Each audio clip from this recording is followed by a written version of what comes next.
할렐루야. 살아가는 대강의 가족 여러분, 오늘 하루도 하나님의 말씀과 동행하는 삶이 되길 소망합니다. 오늘 함께 나눌 하나님의 말씀은 갈라디아서 2장 20절 말씀입니다. 내가 그리스도와 함께 십자가에 못 박혔나니 그런즉 이제는 내가 사는 것이 아니요 오직 내 안에 그리스도께서 사시는 것이라. 이제 내가 육체 가운데 사는 것은 나를 사랑하사 나를 위하여 자기 자신을 버리신 하나님의 아들을 믿는 믿음 안에서 사는 것이라. 아멘. 예수 그리스도의 십자가 사건은 기독교에 있어서 가장 중요한 사건이며 의미 있는 사건입니다. 기독교에 있어서 십자가 사건을 빼놓는다면 이는 기독교의 본질을 잃어버린 것이나 다름이 없습니다. 그만큼 이 십자가 사건은 기독교에 있어서 대단히 중요한 사건입니다. 원래 십자가형은 가장 큰 죄를 지은 자에게 내려지는 극형이었습니다. 그런데 우리 구주 예수 그리스도께서 이런 극형을 받으시고 죽으셨습니다.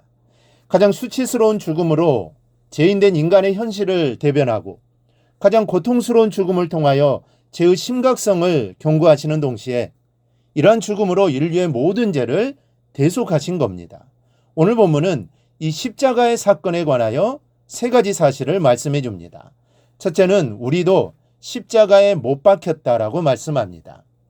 때문에 전에는 내 안에 나라는 존재가 살아서 내 마음대로 돌아다니고 내 고집대로 행했지만 이제는 그렇게 살아서는 안 됩니다. 왜냐하면 나라는 존재가 이미 십자가에 못 박혔기 때문입니다. 그러면 우리는 어떻게 살아야 하겠습니까? 당연히 하나님의 뜻과 계획에 맞추는 삶을 살아야 합니다. 내 인생은 나의 것이라고 주장하며 내가 하고 싶은 것만 하고 살아서는 안 된다는 말씀입니다. 내 마음, 내 뜻, 내 욕심, 내 욕구보다는 하나님의 명령에 대한 순종이 먼저가 되는 삶을 살아야 하는 것이죠. 그래서 요한복음 21장 18절에 보면 세 번씩이나 예수님을 부인한 베드로에게 예수님께서는 세 번씩이나 거듭 자신에 대한 사랑을 물으시고는 내가 진실로 진실로 내게 이르노니 내가 젊어서는 스스로 띠띠고 원하는 곳으로 다녔거니와 늙어서는 내 팔을 벌리리니 남이 내게 띠띠우고 원하지 아니하는 곳으로 데려가리라고 말씀하십니다. 이제부터는 너의 뜻대로 살아서는 안 된다는 뜻이 담긴 말씀입니다. 하나님께 내 인생을 맡기라는 뜻의 말씀입니다.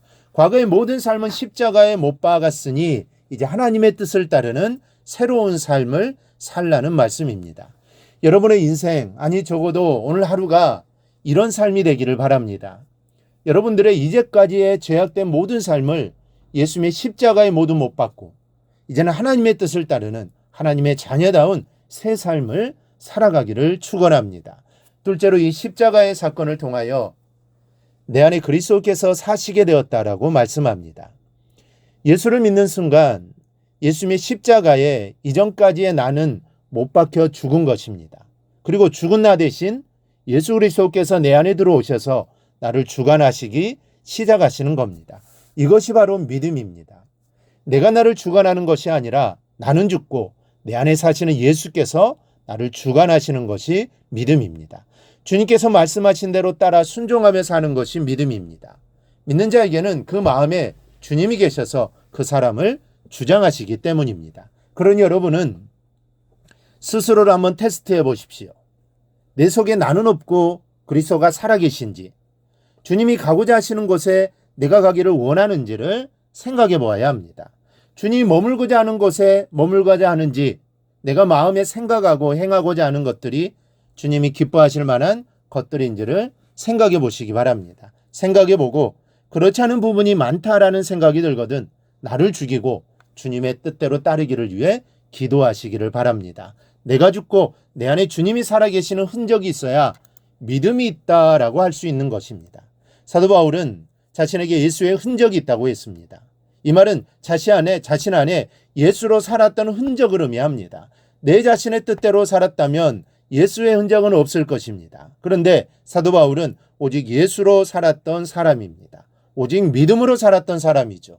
그러기에 그 안에 흔적들이 있었던 겁니다. 우리도 내 삶에 내 안에 예수의 흔적을 갖고 살아가는 삶이 되기를 주님의 이름으로 축복합니다. 셋째는 성도는 믿음 안에서 살아야 할 것을 말씀합니다. 이 두말할 것도 없이 성도는 믿음으로 살아야 합니다. 그런데 그 믿음이 어떤 믿음이며 무엇에 대한 믿음입니까? 그 점을 본문 20절 하반절은 이제 내가 육체 가운데 사는 것은 나를 사랑하사 나를 위하여 자기 자신을 버리신 하나님의 아들을 믿는 믿음 안에서 사는 것이다 라고 말씀하고 있습니다. 믿고 살아야 하는데 무엇을 믿어야 하느냐 하면 주님이 나를 사랑하신다는 사실과 나를 위해 죽으셨다는 사실을 믿는 겁니다. 이것이 믿음의 핵심입니다. 하나님이 계신 것을 믿는 것 좋습니다. 성삼위 하나님이심을 믿는 것 좋습니다. 성경이 하나님의 말씀인 것을 믿는 것도 좋습니다. 그러나 주님이 나를 사랑하시고 나를 위해 하나님과 사이의 중보로 십자가에서 돌아가셨다는 사실을 믿지 못하면 다른 모든 믿음이 무슨 소용이 있겠습니까? 이 믿음 위에서 다른 믿음도 빛을 발할 수 있는 겁니다. 여러분에게 말 못한 고민이 있더라도 이 믿음만은 늘 가지고 살아가기를 바랍니다. 주님의 십자가 사랑을 믿으십시오. 주님이 우리를 사랑하십니다. 우리를 위해 죽으셨습니다.